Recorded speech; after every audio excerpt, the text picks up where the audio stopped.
저 할머니 해고해! 안녕하세요.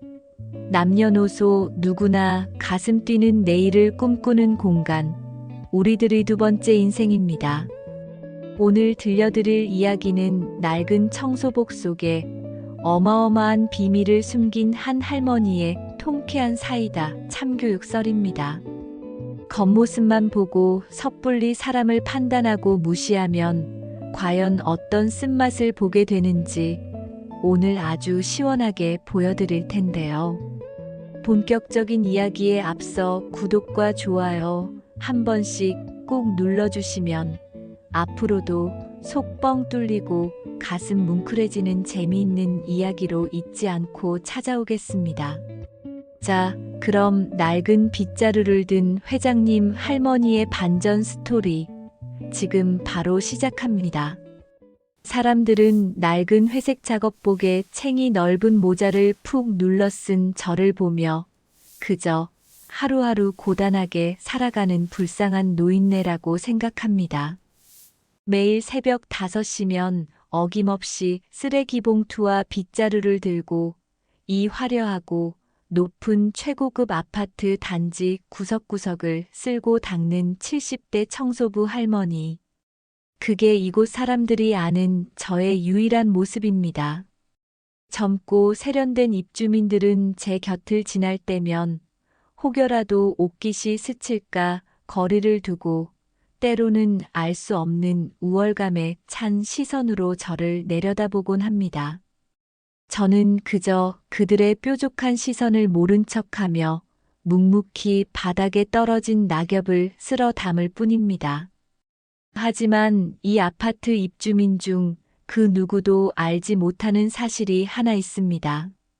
하늘을 찌를 듯 솟아있는 이 수십 층짜리 명품 아파트 단지가 들어선 이 넓은 부지가 불과 30년 전만 해도 저와 먼저 떠난 영감이 밤낮 없이 땀 흘려 일구던 우리 가족의 과수원이었다는 것을 말입니다. 세월이 흘러 도시가 개발되면서 밭은 금싸라기 땅이 되었고 저는 그 땅을 건설사에 넘긴 돈으로 시내 중심가에 큼지막한 상가 건물 몇 채를 사들였습니다. 남부러울 것 없는 이른바 수백억대의 자산가가 된 것입니다. 주변에서는 이제 돈도 많으니 편하게 남은 여생을 즐기라고들 합니다. 비싼 옷을 입고 우아하게 사모님 소리를 들으며 살라고 말이지요. 하지만 평생을 흙만지며 부지런하게 살아온 저에게 가만히 앉아 남이 해주는 밥이나 먹으며 시간을 보내는 삶은 오히려 몸에 맞지 않는 겉옷처럼 불편했습니다. 몸을 움직여 땀을 흘려야 살아있음을 느끼는 촌부의 고집이랄까요. 그래서 저는 제가 평생을 바쳤던 우리 과수원 자리, 바로 이 아파트의 청소 용역 업체에 조용히 지원했습니다. 비록 지금은 콘크리트 바닥이 되었지만 내 땅이었던 곳을 내 손으로 깨끗하게 가꾸는 일은 저에게 큰 기쁨이자 위안이었습니다. 통장에 숨막히게 찍히는 어마어마한 임대료보다 한 달 꼬박 몸을 움직여 받는 100몇십만 원의 월급이 제게는 더 값지고 달콤했습니다. 그런데 얼마 전부터 이 평화로운 저의 일상에 지독한 불청객이 나타났습니다. 바로 새로 입주자 동대표로 선출된 40대 남자입니다. 갓 이사 온 그는 번쩍거리는 고급 외제차를 몰고 다니며 온몸에 명품을 휘두르고 다니는 사람이었습니다. 그는 자신이 이 아파트의 품격을 책임지고 있다는 대단한 착각과 오만에 빠져 있었습니다. 그리고 그 남자의 눈에 낡은 작업복을 입고 로비를 서성이는 저는 아파트의 격을 떨어뜨리는 눈엣가시 같은 존재였던 모양입니다. 어제 아침이었습니다. 출근 시간이 지나 조금 한산해진 로비 대리석 바닥을 열심히 닦고 있는데 그 동대표 남자가 엘리베이터에서 내렸습니다. 그는 저를 발견하자마자 노골적으로 미간을 찌푸리며 손으로 코를 틀어막았습니다. 그러고는 저 들으라는 듯이 아주 큰 소리로 관리사무소 직원을 부르며 삿대질을 해댔습니다. 이게 무슨 냄새야? 정말 이상한 냄새가 나. 이런 냄새는 처음이야. 도대체 어디서 나는 거지?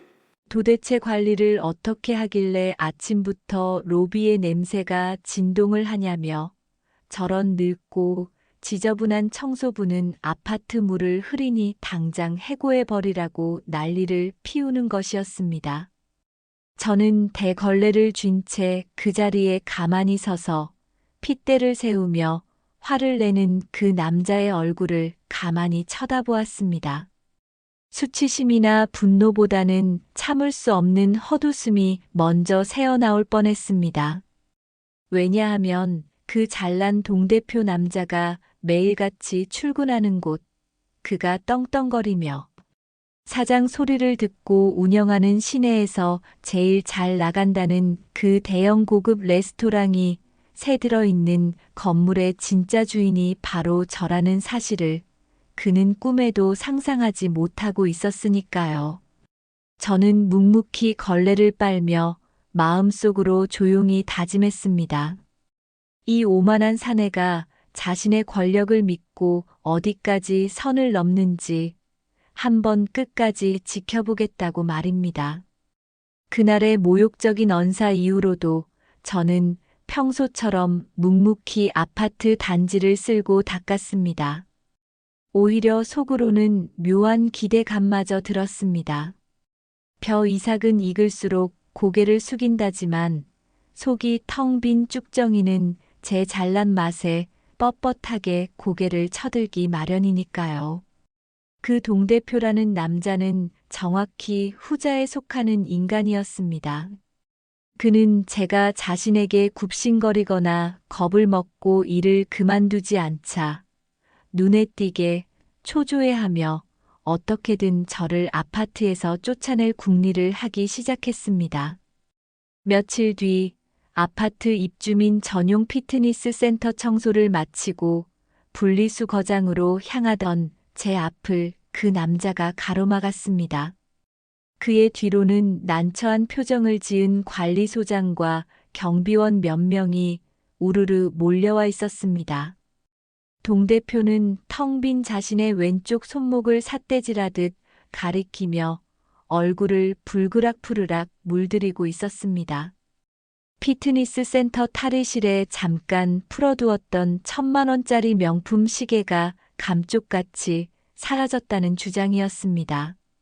그러고는 마침 청소를 하러 들어갔던 사람이 저 하나뿐이라며 다짜고짜 제 낡은 작업복 주머니와 쓰레기 봉투를 뒤지겠다고 억지를 부리기 시작했습니다. 증거도 없이 다짜고짜 사람을 도둑으로 모는 그 뻔뻔한 태도에 주변에 모여든 입주민들조차 수군거리기 시작했습니다. 하지만 그는 아랑곳하지 않고 이런 근본도 없는 늙은 청소부를 함부로 들이니까 명품 아파트에 도난 사건이나 생기는 것이라며 관리소장에게 당장 저를 해고하라고 윽박질렀습니다.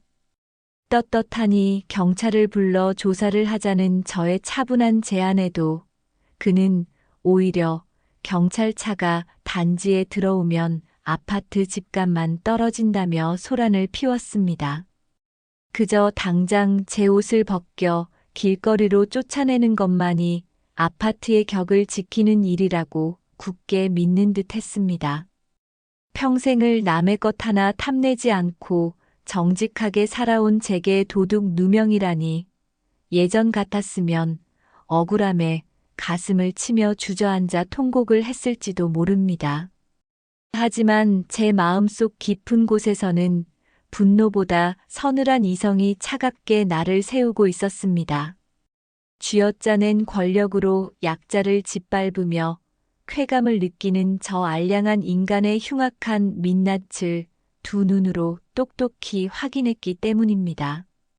관리소장은 동대표의 서슬 퍼런 위세에 눌려 저에게 일단 며칠 출근을 하지 말고 상황을 지켜보자며 비굴하게 고개를 숙였습니다. 사실상 동 대표의 입김에 의한 부당 해고나 다름없는 처사였습니다. 저는 묵묵히 입고 있던 회색 작업복 조끼를 벗어 관리소장의 손에 쥐어주었습니다. 그리고 승리감에 도취되어 콧방귀를 뀌는 동 대표의 얼굴을 빤히 쳐다보았습니다. 지금은 저 얄팍한 입술로 저를 쓰레기 취급하며 쫓아내지만 며칠 뒤 자신이 애지중지하는 그 최고급 레스토랑에서 초라하게 짐을 싸야 할 사람은 바로 당신이라는 사실을 알려주고 싶은 충동을 꾹 참아냈습니다. 집으로 돌아온 저는 서재에 들어가 오랫동안 열어보지 않았던 대형 금고의 다이얼을 돌렸습니다. 그리고 곱게 철해져 있는 상가 건물 임대차 계약서 무더기 속에서 그 동 대표의 이름 석자와 그의 잘난 레스토랑 상호가 또렷하게 적힌 서류 한 장을 천천히 꺼내 들었습니다.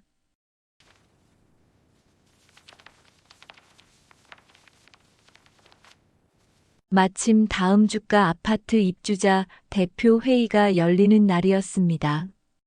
그날은 아파트의 중대사를 결정하는 자리이자 제가 이 남자의 오만함을 합법적이고도 가장 완벽하게 꺾어버릴 무대를 세우기에 더할 나위 없이 좋은 날이 될 것입니다. 이제 진짜 집주인이 나설 차례가 되었습니다. 드디어 아파트 입주자 대표 회의가 열리는 날의 아침이 밝았습니다. 오늘은 늘 입던 칙칙한 회색 작업복과 낡은 책 모자 대신 오랫동안 옷장 깊숙한 곳에 잠들어 있던 옷을 꺼내 입었습니다. 은은한 광택이 도는 짙은 남색 실크 정장과 티 없이 깨끗한 진주 목걸이, 그리고 굽이 낮은 단정한 가죽 구두. 거울 앞에 선 제 모습은 더 이상 이 아파트 구석구석을 쓸고 닦으며 사람들의 눈치를 보던 초라한 청소부 할머니가 아니었습니다. 비록 평생을 흙투성이로 살아왔지만 내 땀방울로 정직하게 일궈낸 당당한 자산가의 본래 얼굴을 오랜만에 되찾은 기분이었습니다. 거울 속 제 눈빛은 그 어느 때보다 단단하고 차분하게 빛나고 있었습니다.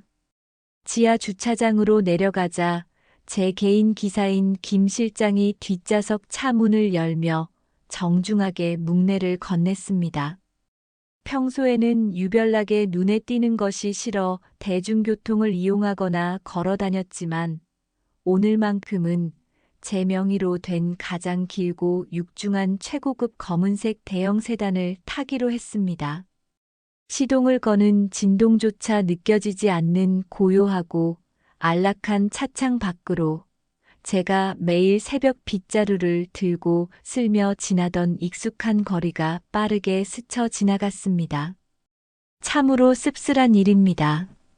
사람의 가치는 그 사람의 성실함이나 살아온 세월에 있는 것이 아니라 겉에 두른 비싼 옷 한 벌과 타고 다니는 번쩍이는 쇳덩어리에 의해 너무나도 쉽게 매겨진다는 사실이 말입니다. 회의가 열리는 아파트 관리동 앞 광장에는 이미 많은 입주민이 모여 웅성거리고 있었습니다. 새로 부임한 동대표가 아파트의 품격을 높이겠다며 벼르고 벼르던 첫 정기 회의였기 때문입니다. 아니나 다를까 그 중심에는 역시나 그 남자가 있었습니다. 그는 맞춤 정장 차림으로 사람들 틈에 서서 거들먹거리며 한껏 여유를 부리고 있었습니다. 필시 며칠 전 눈에 가시 갔던 늙은 청소부를 도둑으로 몰아내고 자신이 이 명품 아파트를 얼마나 쾌적하게 만들었는지 자랑스레 떠벌리고 있었을 것입니다.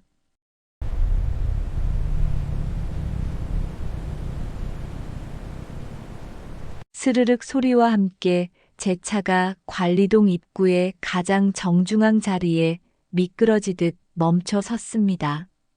압도적인 크기와 위압적인 자태를 뽐내는 최고급 차량이 나타나자 시끄럽게 떠들던 사람들의 목소리가 일순간 잦아들었습니다. 이 부촌에서도 쉽게 볼 수 없는 기암급 회장님 차의 등장에 입주민들의 시선은 온통 제 차를 향해 쏠렸습니다. 물론 그 얄미운 동대표 남자도 예외는 아니었습니다. 그는 혹시라도 자신에게 도움이 될 엄청난 권력자나 재력가가 방문한 것은 아닐까 기대하는 눈치였습니다. 허리를 꼿꼿하게 세운 채 호기심과 동경이 가득 섞인 비굴한 눈빛으로 제 차 뒷문을 응시하는 그의 얼굴이 어두운 틴팅 유리창 너머로 생생하게 보였습니다. 김 실장이 운전석에서 내려 각 잡힌 걸음으로 제 쪽으로 다가왔습니다. 사람들의 숨죽인 시선이 일제히 집중된 가운데 묵직한 뒷좌석의 문이 부드럽게 열렸습니다. 저는 천천히 아주 우아하게 구두를 신은 발을 대리석 바닥에 내디뎠습니다. 차에서 완전히 내린 제가 자세를 바르게 하고 고개를 들어 사람들을 마주한 순간 훈훈했던 관리동 앞의 공기는 그야말로 차갑게 얼어붙고 말았습니다. 불과 며칠 전 억울한 도둑 누명을 쓰고 고개를 푹 숙인 채 쫓겨나야 했던 냄새나던 청소부가 감히 범접할 수 없는 기품을 두르고 그들 앞에 당당히 서 있었으니까요. 특히 저를 벌레 보듯 쫓아냈던 동대표 남자의 얼굴은 마치 대낮에 귀신이라도 본 사람처럼 창백하게 질려가고 있었습니다. 동공이 마구 흔들리는 그의 모습을 보며 저는 흔들림 없는 눈빛으로 그 경악에 찬 두 눈을 똑바로 응시했습니다. 그리고 아주 천천히 여유로운 미소를 지어 보였습니다. 참교육의 시간은 이제 막 시작되었을 뿐입니다. 아파트 관리동 회의실 문을 열고 들어서는 순간 안에서 들려오던 웅성거림이 일순간에 멎으며 숨소리조차 들리지 않는 완벽한 정막이 찾아왔습니다. 내가 구두 굽소리를 내며 천천히 걸음을 옮길 때마다 빼곡하게 모여있던 입주민들의 시선은 마치 거대한 파도가 갈라지듯 내 양옆으로 길을 내어주었습니다. 단상 중앙 가장 상석에 거만하게 다리를 꼬고 앉아있던 동대표 남자는 핏기가 싹 가신 잿빛 얼굴로 입술만 달달 떨고 있었습니다. 불과 며칠 전 내 얼굴에 대고 역겨운 냄새가 난다며 손수건으로 코를 막던 그 오만한 자태는 온데간데 없고 겁먹은 짐승처럼 동공만 이리저리 굴리고 있을 뿐이었습니다. 나는 아주 여유롭게 회의실 한가운데 마련된 빈 의자에 자리를 잡고 앉았습니다. 평생 흙먼지를 뒤집어 쓰고 땀 흘려 일군 재산은 그저 숫자에 불과하다고 생각하며 살아왔지만 오늘만큼은 이 알량한 자본의 힘과 화려한 거칠애가 참으로 유용하게 쓰일 것 같다는 생각이 들었습니다. 누군가에게는 늙은 청소부의 낡은 작업복이 그저 초라하고 불쌍한 옷일지 몰라도 나에게는 헛된 욕심 없이 정직하게 땀 흘리며 살아가는 우리들의 두 번째 인생을 증명하는 소중한 훈장과도 같았습니다. 하지만 저 단상 위에 앉은 가여운 남자는 그 숭고한 노동의 가치를 짓밟고 나를 시계나 훔치는 비루한 도둑으로 몰아세웠지요. 나는 무릎 위에 올려둔 고급 가죽 핸드백의 버클을 천천히 열어 반듯하게 철해진 서류 봉투 하나를 꺼내 탁자 위에 올려놓았습니다. 그리고 시선은 정확히 동대표의 흔들리는 두 눈에 가져다 맞추었습니다. 굳게 닫혀있던 내 입술을 열고 흘러나온 목소리는 아주 차분하고 낮았지만 팽팽한 긴장감으로 가득 찬 회의실 구석구석까지 서늘하고 또렷하게 울려 퍼졌습니다. 며칠 전 나를 향해 아파트 물을 흐리니 당장 해고해버리라며 호통을 치던 그 당당함은 다 어디로 갔는지 물었습니다. 그리고 1,000만 원짜리 명품 시계를 훔쳐간 도둑이라며 내 작업복 주머니를 뒤지려 했던 그 알량하고 무례한 손가락은 왜 지금 저렇게 벌벌 떨고 있는지 말입니다. 동대표 남자는 마른 침을 꿀꺽 삼키며 어색한 미소를 지어 보이려 애썼지만 일그러진 입꼬리는 그의 통제력을 완전히 벗어나 있었습니다. 그는 당황한 목소리로 무언가 변명을 늘어놓으려 했지만 나는 그의 입이 열리기도 전에 탁자 위의 서류를 등 뒤에 서 있던 김 실장에게 눈짓하여 그의 눈앞으로 밀어보냈습니다. 그것은 시내 한복판 가장 번화한 거리에서 그가 매달 수천만 원의 엄청난 매출을 올리며 자랑스러워해 마지 않는 최고급 레스토랑의 상가 임대차 계약서 원본이었습니다. 서류 맨 아래 임대인 란에 선명하게 적힌 내 이름 석자와 붉은색 인감도장을 확인한 그의 얼굴이 경악으로 일그러지는 것을 나는 아주 흥미롭게 지켜보았습니다. 그렇습니다. 그가 매달 허리를 굽신거리며 꼬박꼬박 막대한 월세를 입금하던 그 건물주, 명절마다 값비싼 선물을 보내며 제발 임대료만 올리지 말아달라고 앓는 소리를 하던 그 회장님이 바로 그가 냄새난다며 쓰레기 취급했던 늙은 청소부 할머니였던 것입니다. 나는 돌처럼 굳어버린 그를 향해 조용하지만 단호하게 통보했습니다. 이번 달을 끝으로 상가 임대차 계약은 단 하루의 연장도 없이 종료될 것이며 내 건물에서 당장 방을 빼라고 말입니다. 당신처럼 사람의 겉모습만으로 남을 짓밟고 함부로 대하는 천박한 인간은 내 귀한 상가의 물을 심각하게 흐리기 때문에 단 하루도 더 품어줄 수 없다고 쐐기를 박았습니다. 내 입에서 나온 선고가 끝남과 동시에 숨죽이고 있던 회의실 안은 찬물을 끼얹은 듯한 찰나의 정적을 지나 고지어 경악과 통쾌함이 뒤섞인 거대한 웅성거림으로 가득 찼습니다. 나에게 함부로 삿대질을 하며 권력을 휘두르던 그 남자의 알량한 세상이 모래성처럼 소리 없이 무너져 내리는 완벽한 순간이었습니다. 회의실 바닥에 털썩 무언가 무거운 것이 속절없이 무너져 내리는 소리가 들렸습니다. 방금 전까지 아파트의 품격을 운운하며 핏대를 세우던 그 위풍당당한 동대표가 빳빳하게 다려진 최고급 맞춤 정장 바지에 하얀 먼지가 묻는 것도 잊은 채 내 발 앞에 무참히 무릎을 꿇는 소리였습니다. 덜덜 떨리는 두 손을 모아 쥐고 나를 올려다보는 그의 얼굴은 이미 두려움에 질려 눈물과 콧물로 엉망이 되어 있었습니다. 그는 며칠 전 자신이 내뱉었던 오만방자한 폭언들은 새까맣게 잊은 듯 그저 한 번만 용서해달라며 바닥에 엎드려 애원하기 시작했습니다. 최근 레스토랑의 무리한 확장으로 극심한 스트레스를 받아 잠시 이성을 잃었다느니 자신이 겉모습만 보고 사람을 잘못 판단하여 천인공노할 결례를 범했다느니 하는 구차하고 비겁한 변명들이 그의 입에서 쉴 새 없이 터져 나왔습니다. 나는 그저 한치의 흔들림도 없는 서늘하고 차가운 눈빛으로 내 발밑에 엎드린 그 사내를 조용히 내려다보았습니다. 사람을 잘못 보았다는 그의 변명이 참으로 기가 막히고 역겨웠습니다.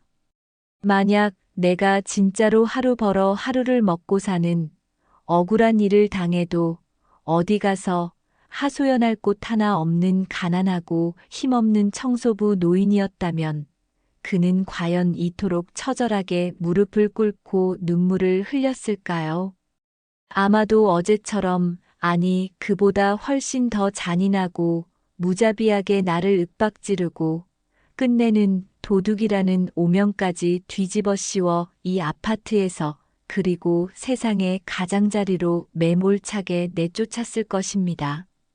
그가 지금 두려움에 떨며 엎드려 사과하는 대상은 매일 새벽 땀 흘려 일하던 한 명의 평범한 이웃이 아니라 그저 자신이 공들여 쌓아 올린 얄팍한 부와 명예를 단숨에 무너뜨릴 수 있는 거대한 자본과 권력일 뿐이었습니다.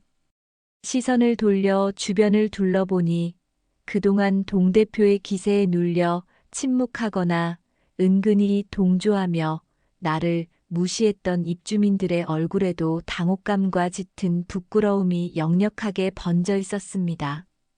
나는 바닥에 엎드려 흐느끼는 남자를 향해 그리고 이 좁은 회의실 공간에서 숨을 죽이고 있는 모든 사람을 향해 아주 차분하지만 단호하게 내 생각을 전했습니다. 입고 있는 옷차림이 남루하다고 해서 그 사람이 살아온 치열한 인생마저 남루한 것은 아니며 통장에 돈이 많고 사회적 지위가 높다고 해서 타인의 존엄을 함부로 짓밟을 권리가 주어지는 것은 결코 아니라고 말입니다. 이것은 비단 나이 든 장년층들만의 문제가 아닙니다. 이제 막 사회에 첫 발을 내딛는 풋풋한 젊은 청년들부터 은퇴 후 남모를 공허함 속에서도 꿋꿋하게 삶을 이어가는 사람들까지 남녀노소 할 것 없이 우리 모두가 마땅히 지켜야 할 사람에 대한 가장 기본적인 예의에 관한 이야기였습니다. 나는 눈물로 범벅이 된 그의 얼굴을 똑바로 응시하며 마지막으로 단호하게 선을 그었습니다.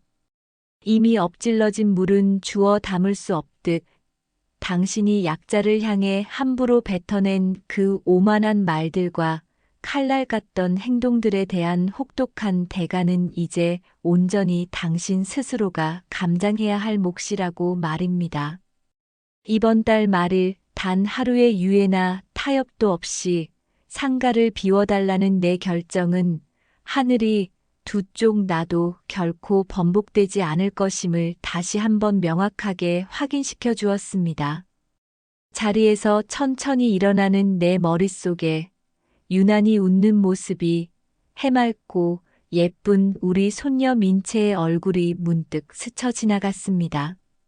민채를 비롯한 우리 아이들이 앞으로 살아갈 세상은 그리고 나와 같은 사람들이 지난 세월의 훈장을 안고 당당하게 맞이할 우리들의 두 번째 인생은 부디 겉모습만으로 사람의 급을 나누고 차별하는 이토록 저열한 세상이 아니기를 간절히 바랄 뿐입니다. 나는 바닥에 엎드려 오열하는 남자의 처절한 울음소리를 등 뒤로 한 채 처음 이곳에 들어올 때와 마찬가지로 한치의 흐트러짐 없는 당당한 걸음걸이로 회의실 문을 나섰습니다. 회의실 문을 닫고 나오는 순간 안에서 터져 나오던 웅성거림과 한 남자의 처절한 통곡 소리가 무거운 철문 너머로 먹먹하게 차단되었습니다. 로비를 빠져나와 다시금 눈부신 햇살이 내리쬐는 단지 앞 광장에 서니 폐부 깊숙이 시원한 바람이 밀려 들어왔습니다. 김 실장이 열어주는 차문을 통해 푹신한 뒷좌석에 몸을 기대고 눈을 감았습니다. 그 오만했던 남자의 핏기 가신 얼굴이 떠올랐지만 내 마음엔 한치의 동정심도 잃지 않았습니다. 타인의 피눈물을 밟고 올라선 자리는 언젠가 반드시 무너진다는 그 평범하고도 무서운 세상의 이치를 그저 몸소 깨닫게 해주었을 뿐이니까요. 그날 이후 아파트 단지에는 보이지 않는 거대한 폭풍이 휩쓸고 지나갔습니다. 가장 먼저 들려온 소식은 그 남자가 동대표 자리에서 스스로 쫓겨나듯 물러났다는 이야기였습니다. 아파트의 품격을 떨어뜨린 진짜 범인은 남루한 옷차림의 청소부가 아니라 이웃을 벌레 보듯 무시하며 단지의 명예를 실추시킨 그 남자 본인이었음을 입주민들 스스로가 깨달은 것입니다. 그리고 약속했던 그달의 마지막 날, 시내 한복판에서 가장 화려한 조명을 뽐내던 그의 최고급 레스토랑 앞에는 이삿짐 센터 트럭 여러 대가 줄지어 섰습니다. 권리금은커녕 화려한 인테리어 비용조차 건지지 못한 채 그 남자는 도망치듯 내 건물에서 짐을 빼야만 했습니다. 한때 세상을 다 가진 듯 떵떵거리던 자의 초라한 뒷모습은 이 시대를 살아가는 모든 연령층에게 참으로 많은 것을 생각하게 만드는 씁쓸한 결말이었습니다. 그로부터 며칠 뒤 나는 다시 낡은 회색 작업복을 챙겨 입고 챙이 넓은 모자를 푹 눌러 쓴 채 새벽 이슬을 맞으며 아파트 단지로 나섰습니다. 손에는 여전히 익숙한 빗자루와 쓰레기 봉투가 들려 있었습니다. 로비에서 마주친 관리소장은 기겁을 하며 쫓아나와 내 손에 들린 빗자루를 빼앗으려 들었습니다. 수백억대 자산가이신 회장님께서 어찌 다시 이런 험한 일을 하시냐며 제발 멈춰달라고 사정사정하는 촌극이 벌어졌습니다. 하지만 나는 빙그레 웃으며 그의 손을 부드럽게 밀어냈습니다. 내 땀방울이 서려 있는 이 땅을 내 손으로 쓸고 닦는 일은 돈으로 환산할 수 없는 내 삶의 가장 소중한 일과이자 우리들의 두 번째 인생을 가꾸는 나만의 방식이기 때문입니다. 이제 아파트 사람들의 시선은 완전히 달라졌습니다. 출근길에 마주치는 젊은 직장인들도, 산책을 나온 지긋한 연세의 어르신들도, 심지어 유치원 가방을 맨 어린아이들조차 나를 보면 허리를 깊이 숙여 환하게 인사를 건넵니다. 혹여나 내 작업복에 흙먼지라도 묻을까 멀찍이 떨어져 걷던 사람들은 이제 내 곁으로 다가와 따뜻한 캔 커피 하나를 쥐어주며 다정하게 안부를 묻곤 합니다.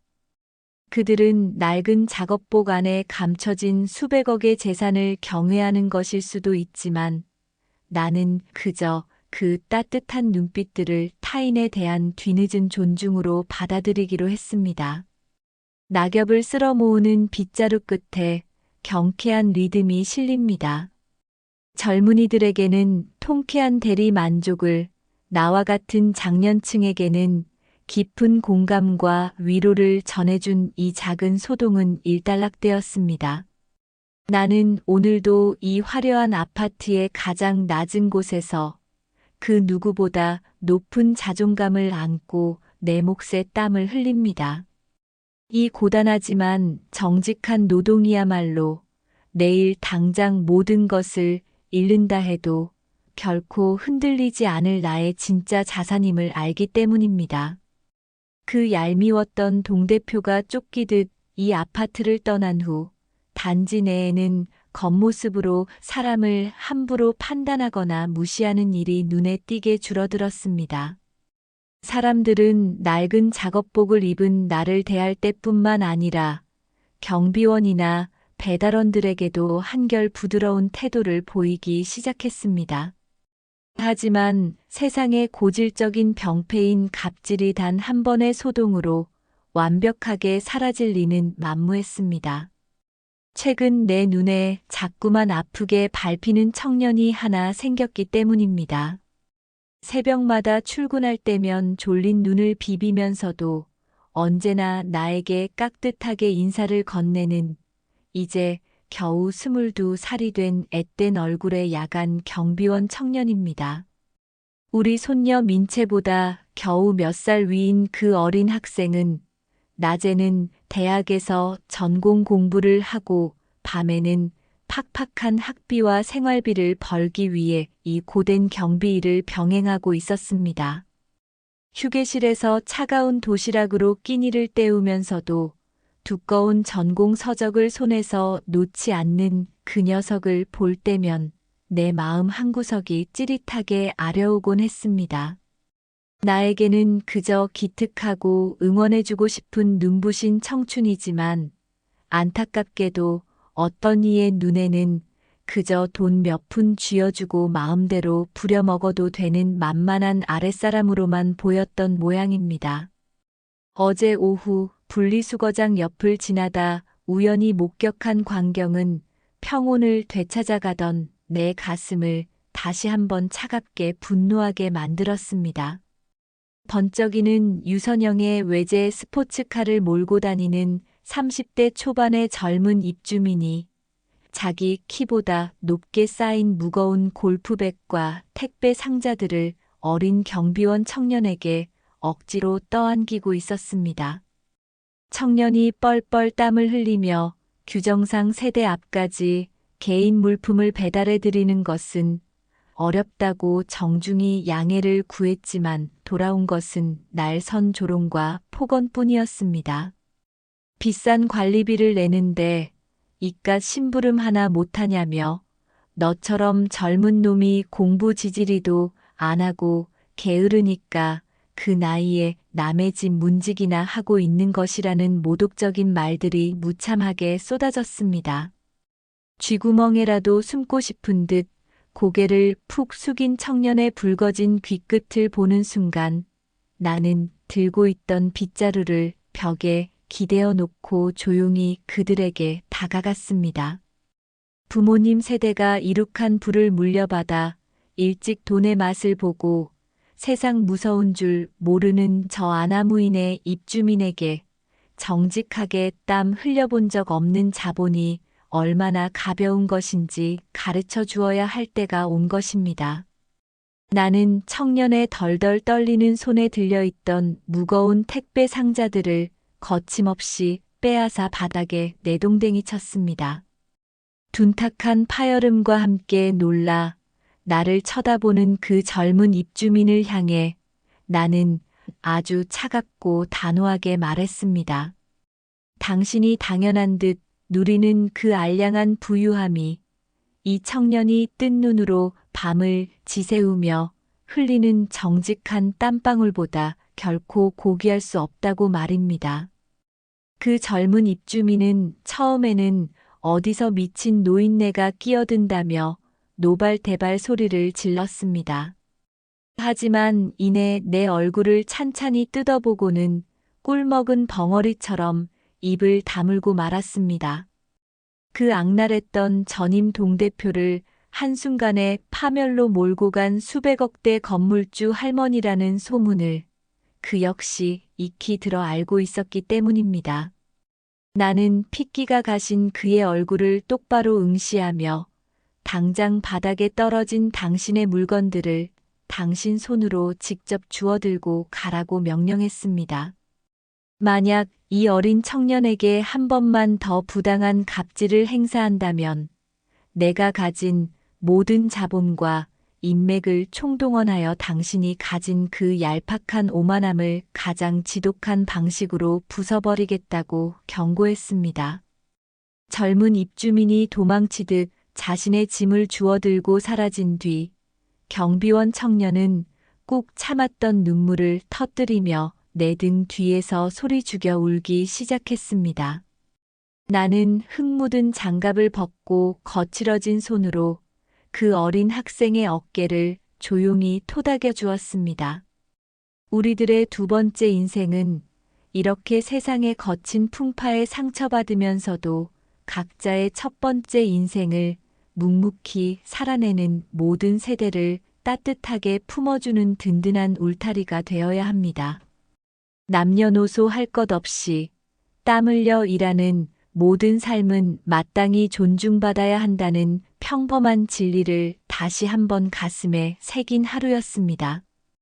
그 젊은 입주민의 오만함을 꺾어놓은 지 일주일쯤 지난 어느 이른 아침이었습니다. 늘 그렇듯 새벽 공기를 가르며 단지 내 분리수거장으로 향하는 제 발걸음은 평소보다 조금 무거웠습니다. 혹여나 그날의 일로 어린 경비원 청년이 앙심을 품은 입주민에게 해코지라도 당하지 않았을까 하는 노파심 때문이었습니다. 자본의 힘으로 누군가를 짓누르는 방식은 제가 평생토록 경계해온 얄팍한 짓이었지만 때로는 말이 통하지 않는 오만한 이들에게는 그들이 가장 무서워하는 언어로 대답해 주어야만 저 아픈 청춘을 지킬 수 있다고 굳게 믿었습니다. 평생 흙먼지를 뒤집어 쓰고 살아온 늙은이가 할 수 있는 유일하고도 확실한 방패막이 역할이 바로 그것이었으니까요. 분리수거장 철문을 열고 들어가려던 찰나, 평소라면 지독한 쓰레기 악취가 먼저 코를 찔러야 할 그곳에서 은은하고 향긋한 커피 향이 풍겨왔습니다. 고개를 갸웃하며 안으로 들어선 저는 그 자리에 우두커니 멈춰 서고 말았습니다. 항상 이리저리 나뒹굴던 종이 상자들은 규격별로 반듯하게 접혀 차곡차곡 쌓여 있었고, 냄새나던 음식물 쓰레기통 주변은 물청소라도 한 듯 윤기가 날 정도로 말끔했습니다. 그리고 한 구석에 놓인 낡은 간이 의자 위에는 아직 따뜻한 온기가 남아있는 캔 커피 하나와 서툰 글씨가 빼곡히 적힌 작은 편지 봉투가 조용히 저를 기다리고 있었습니다. 떨리는 손으로 봉투를 열어보았습니다. 그것은 다름 아닌 그 어린 경비원 청년이 야간 근무를 서며 꾹꾹 눌러 쓴 감사의 편지였습니다. 태어나 처음으로 누군가 자신을 위해, 그것도 자신의 할머니 연배인 어르신이 그토록 든든한 방패가 되어주셨다는 사실에 지난 며칠간 가슴이 벅차올라 남몰래 화장실에서 눈물을 훔쳤다는 이야기였습니다. 비록 가진 것 없는 고학생이라 대단한 보답은 할 수 없지만 할머니께서 출근하시기 전 새벽마다 자신이 미리 분리수거장을 깨끗하게 정리해 두겠다는 그 투박하고도 다정한 다짐이 적혀 있었습니다. 편지 끝자락에는 저를 그저 돈 많은 건물주나 낡은 옷을 입은 청소부가 아닌 우리들의 두 번째 인생을 가장 멋지고 당당하게 살아가시는 인생의 스승으로 존경하게 되었다는 뭉클한 고백도 담겨 있었습니다. 편지를 쥔 제 거친 손등 위로 나도 모르게 뜨거운 눈물이 툭 하고 떨어졌습니다. 수백억의 자산이 내게 안겨준 그 어떤 짜릿한 성취감보다 이 작은 캔 커피 하나와 진심이 꾹꾹 눌러 담긴 편지 한 장이 제 텅 빈 가슴을 훨씬 더 묵직하게 채워주고 있었습니다.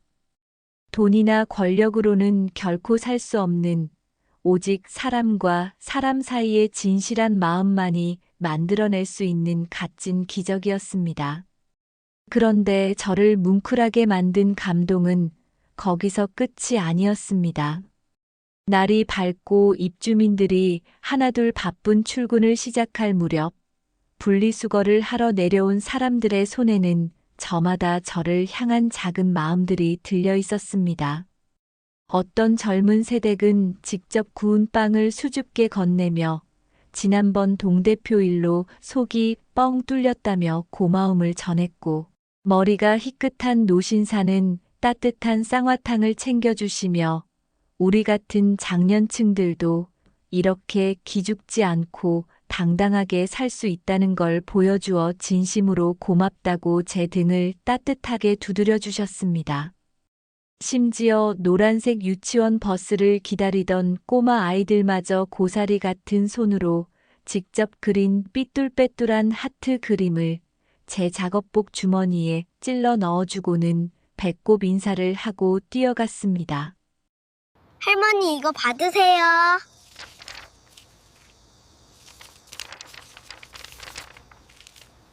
이 거대하고 화려한 아파트는 더 이상 차갑고 삭막한 콘크리트 감옥이 아니었습니다.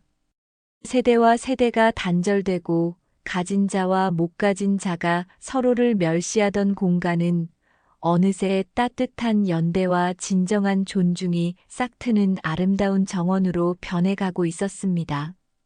낡은 작업복을 입은 저를 있는 그대로 받아들여주고 저마다의 자리에서 치열하게 살아가는 모든 연령층의 사람들이 서로를 향해 따뜻한 응원의 미소를 보내는 풍경.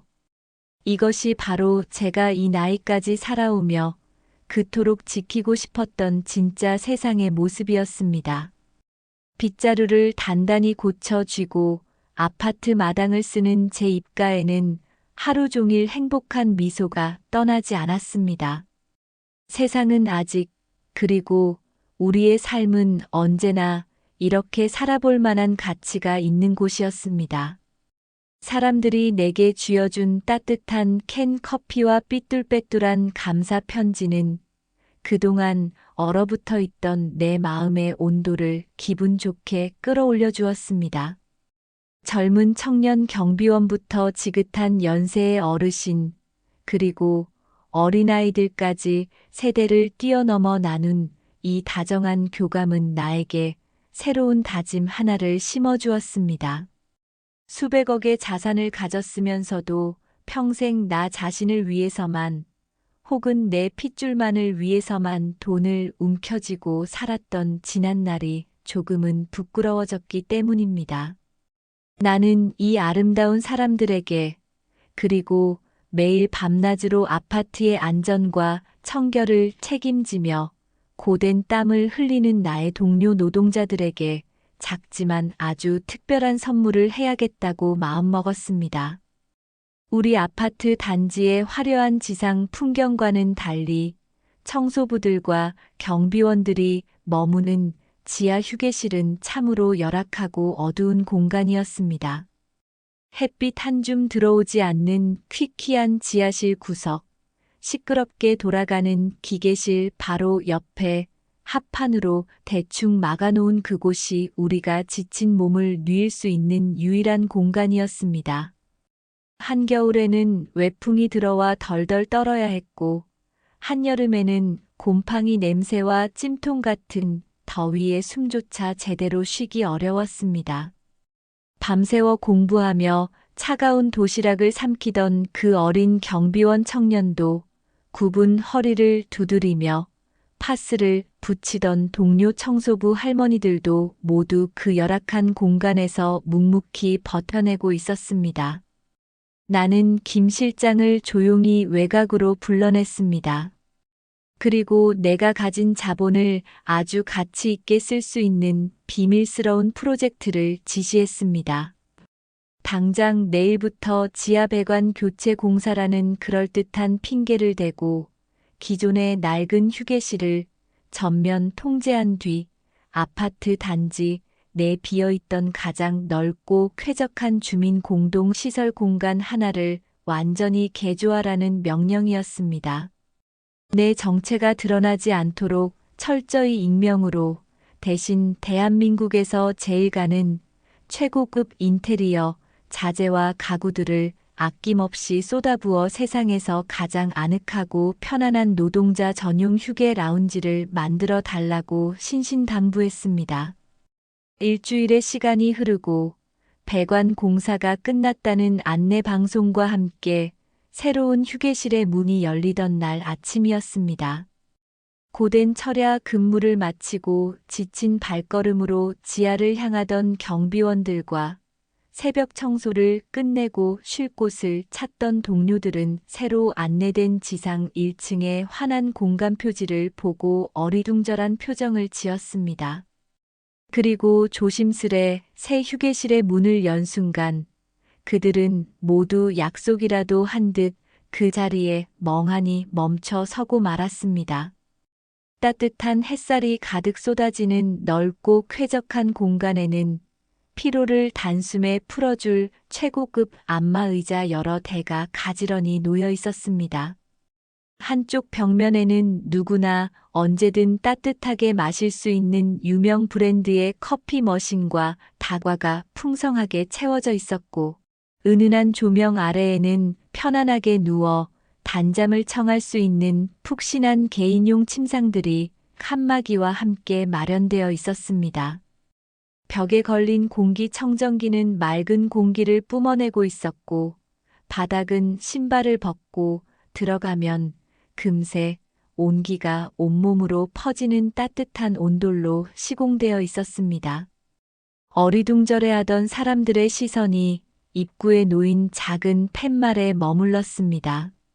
아파트를 위해 보이지 않는 곳에서 땀 흘려주시는 모든 분들의 두 번째 인생을 응원하는 이름 모를 입주민이 드리는 작은 선물이라는 문구가 적혀 있었습니다.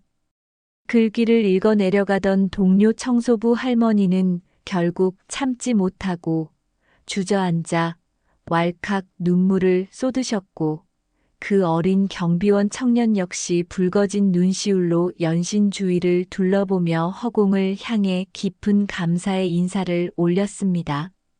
나는 그 감동적인 풍경을 멀찌감치 유리창 너머로 지켜보며 손에 든 빗자루를 더욱 꽉 쥐었습니다. 통장에 수백억의 숫자가 찍힐 때도 느껴보지 못했던 가슴 밑바닥에서부터 끓어오르는 뜨겁고 벅찬 희열이 전신을 감싸고 돌았습니다. 돈의 진짜 가치는 남들 위해 군림하고 차별하기 위해 쓰는 것이 아니라 이렇게 누군가의 얼어붙은 삶을 따뜻하게 데워주고 팍팍한 세상에 작은 쉼터를 내어줄 때 비로소 빛을 발한다는 것을 깨달았습니다. 화려한 옷을 입고 최고급 세단을 탈 때보다 낡은 작업복을 입고 유리창 너머로 환하게 웃는 그들을 바라보는 지금이 내 인생에서 가장 눈부시고 행복한 순간이었습니다. 어느덧 계절이 바뀌고 아파트 단지 화단에는 짙은 녹음이 내려앉았습니다. 새로 꾸며진 1층의 환한 휴게실은 이제 우리 단지를 움직이는 숨은 일꾼들의 가장 따뜻하고 든든한 사랑방이 되었습니다.